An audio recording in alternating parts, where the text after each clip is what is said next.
This video is for all the naysayers that say I only make these videos because I'm a fanboy of the movie and I'm butthurt about CinemaSins shitting on it. I thought this movie was trash, as evidenced by my video review of this film. Enjoy.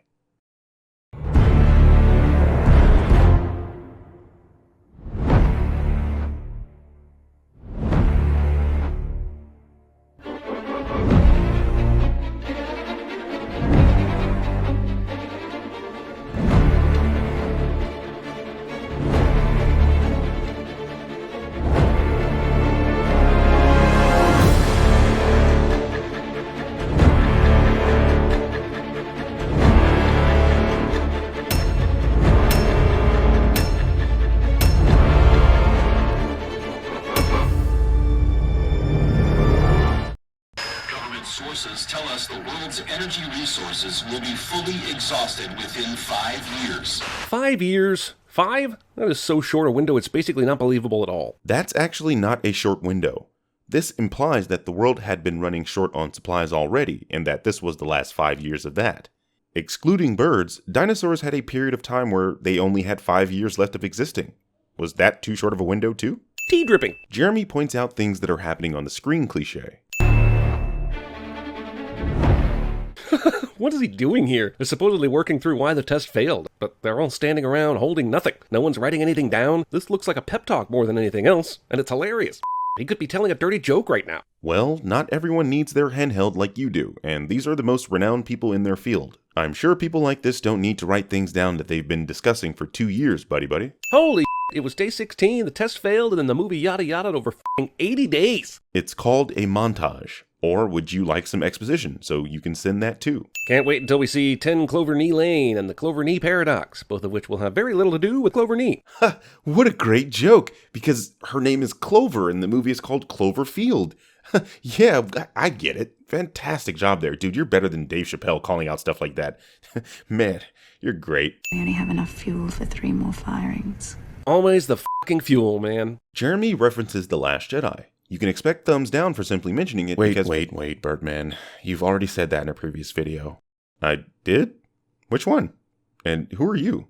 The Ready Player One video, and I'm you from the future. Anyway, you gotta come up with a better one. Okay.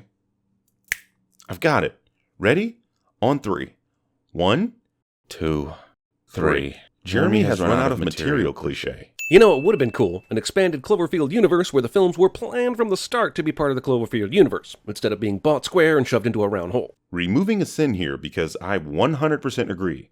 Actually, this is something I said in my old video, so does this mean CinemaSins is watching my channel? It sure is amazing that this entire crew can speak Mandarin to the one Chinese person on the ship. Was it required for the absolute top scientists on this mission to also know Mandarin just in case their engineer was Chinese? God damn it, you're still saying things I said in my review of this movie. Another sin removed. Those who have accepted the Cloverfield Paradox is real. Donald Logue plays Mark Stambler, and I guess he's related to Howard Stambler, aka John Goodman from 10 Cloverfield Lane. And the interviewer is Suzanne Cryer, who played the chick who tried to get inside Howard's house that died in that movie. I guess what I'm trying to say is, who the cares? So this is actually the film trying to tie into the previous films. It's loose as shit and doesn't make much sense, but hey, they get points for trying here. Isn't it weird that after concluding Earth was gone, none of them tried to look for Mars, or Venus, or the Moon, or any other sign that it was the Earth for sure that moved and not their space station? This is one of the silliest things I've ever heard. Why would they even think to look for other planets once Earth disappears from right under their nose? Mars and Venus are millions of miles away, so it's not like they can just look outside and go, oh shit, Mars isn't there anymore. And eventually they do figure this out, and you know that. Later we find out this guy's got not only this entire tank full of worms inside of him, he also has the gyro inside of him. The very idea that he isn't immediately dead from that is mind-boggling, but horror movies got a horror, I guess. Yeah, but humans have crazy stuff inside them all the time, and they're still living. This chick from the Sovereign magically appears on the ship with some of the ship's wires running through her. Weird, right? But it appears the chaos predicted by Professor Donald Logue is just random bullshit, as if they have a heart of golds and probability drive on it. This Russian dude gets filled up with worms they brought up to space. Chris O'Dowd from Bridesmaids deals with a dickhead ship panel, and even the ship itself appears to be from a parallel dimension. Yes, Jeremy, this is what chaos is. It's like you don't know the definitions of words you use. And oh yeah, the Cloverfield monster shows up on Earth. Other than that, kind of a win, right? Certainly better than what happened after the 2016 presidential election. Jeremy references Donald Trump in a negative sense on YouTube. You can expect thumbs down for simply mentioning it because alt-right. Hey, can I say that? Oh, yeah, you've never used that before. Not even I would touch that. That panel is not thick enough or made of any material that could have made her human screaming sound the way it did before they removed the panel. I'm just saying. It's just an echo, Jeremy. Jesus. Also, this whole scene is f***ing gross. More so than the guy puking worms? Look, Hamilton certainly is a great musical, but I doubt it can help you out of this situation. Don't mind him, guys. Jeremy has just seen the play Hamilton and wanted to bring it up, hence the lame joke. We're definitely not in Kentucky anymore. Kansas. Kansas? Really? Who gives a shit? People from Kansas? Nope. Doubtful even people in Kansas care. They're probably glad Kentucky's getting this overused line for a change. The Wizard of Oz put Kansas on the map. I'm sure they're none too happy with this Russian guy shitting on them. Then again, Kansas is a red state. Hey, the worms are missing. Just wondering, why the f*** did they bring worms up here? If the experiment is to find a source of unlimited energy, just what do the worms do? God damn it, if you just do the basic amount of research possible, this question would have been answered. Worms are used in space for waste management. Oh man, if this experiment turned her into Crouching Tiger, Hidden Dragon, I'll knock 50 sins off. Oh man, if this experiment turns him into Civil War, I'll give you 50 sins. Do you see how ridiculous what you just said is? Stop showing people puking in movies! 1,000,000,000% agreed. What the f*** is up with movie studios showing people vomiting in movies? Nobody wants to see that, and the vast majority of us are eating while we're watching. Seriously, stop. We found the worms. That Russian guy died, f*** him. This laugh. Who are you? What do you mean, who am I? It's me, Mina. In the parallel universe Jensen lives in, she's friends with Hamilton, and things are different enough that Hamilton's kids are still alive. But how are things that significantly different without being almost totally different? Jensen was on the Cloverfield ship with nearly the exact same crew minus Tam and Hamilton. It's impossible that this parallel universe has just a few minor differences without changing the entire planet. This is butterfly effect type shit. Even the slightest change could make the world unrecognizable to you and me. It's goddamn insane that there's even the same people on this other Earth. You have proven multiple times that you don't know shit about comics, science, so you saying that's impossible is pretty much a stretch. This is actually what parallel universes in science fiction are all about. Similar, but dissimilar enough to be considered different. Don't trust Schmidt. It was him. Schmidt sabotaged the ship. Okay, you heard everything else she had to say and didn't believe she was previously aboard this station. But she says that, and suddenly you're curious? You are literally showing a scene of them hugging. There's a bit of trust here at minimum. Besides, the crew already had a slight distrust of Schmidt anyway. I saw the order! I saw your response! Have you lost your mind? The movie thinks it's so smart, but I am not lost. Not yet.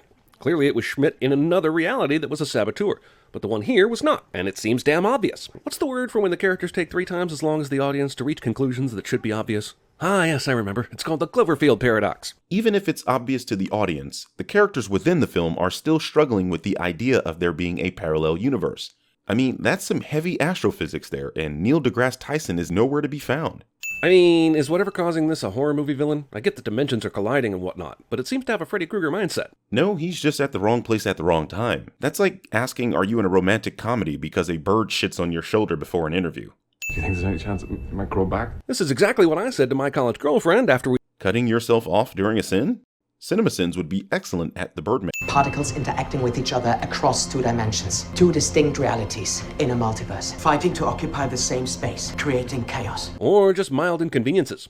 Not really. Volkov died, remember? Shit, actually everyone dies in this movie. Mild inconveniences my ass. Cause Volkov open? I say we do what the arm says. Oh, I was waiting for an actual sin there. How did Monday's arm know this was inside Volkov's body? Is the arm sentient because it has a weird existence? If you were paying attention to the movie, you'd realize that the arm now belongs to the second Mundi, who has knowledge of the gyro being inside Volkov. Remember converging universes? As an aside, this also explains why Volkov tried to kill Schmidt, as it was Universe 2's Volkov who knew Universe 2's Schmidt as a traitor, and because of the convergence, Volkov 2 ended up in Universe 1.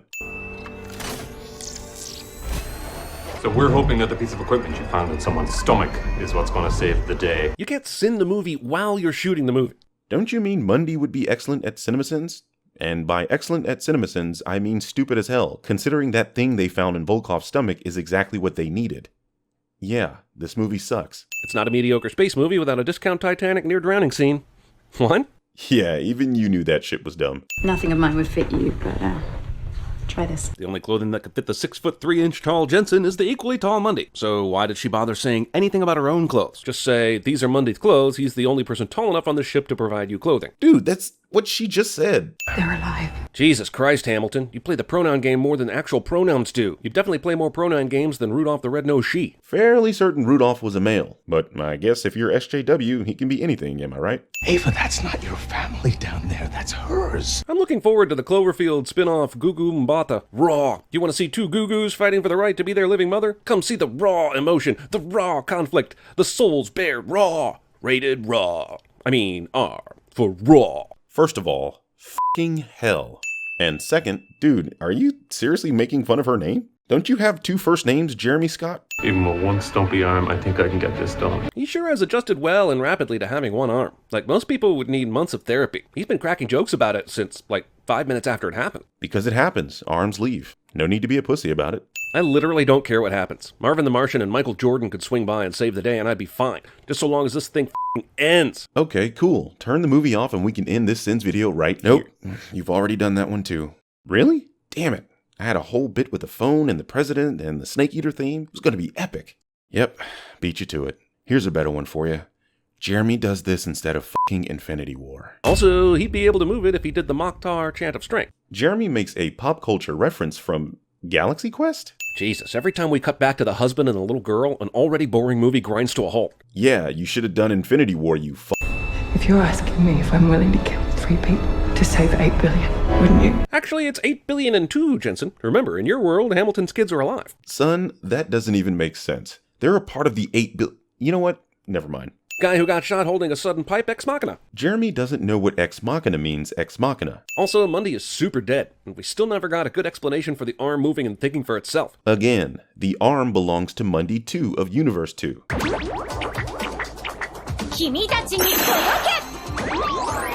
No, not that Universe 2.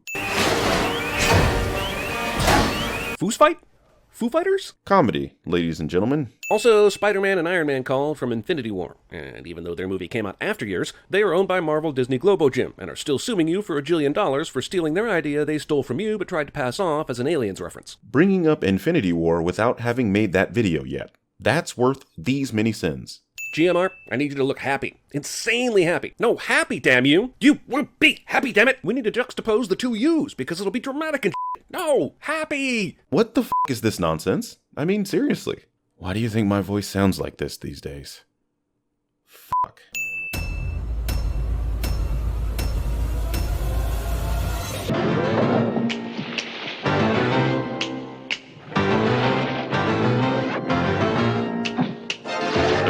And they're kooky, mysterious and spooky. They're all together, rookie, the Addams Family.